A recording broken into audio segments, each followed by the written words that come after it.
Hi everyone! Want to lock a specific chat on WhatsApp for more privacy? Good news! The WhatsApp now lets you lock individual conversation with a fingerprint, face ID, or passcode. Here are the step-by-step guide.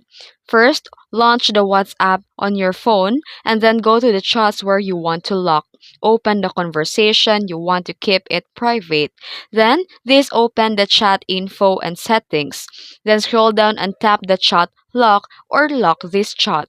Then choose a lock method. You can choose a fingerprint, face ID, this supports biometrics, or device password or PIN. Then tap lock this chat, and WhatsApp will confirm the chat is now locked. And where do the lock chats go?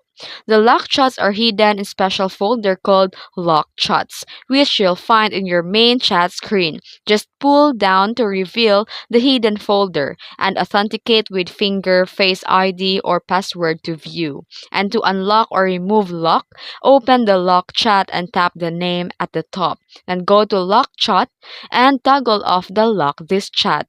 And why lock chats? These hide the sensitive conversations, protect the business messages, and prevent snooping if someone borrows your phone. And that's it. If you found this video helpful, don't forget to like and subscribe for more tutorials. Thanks for watching.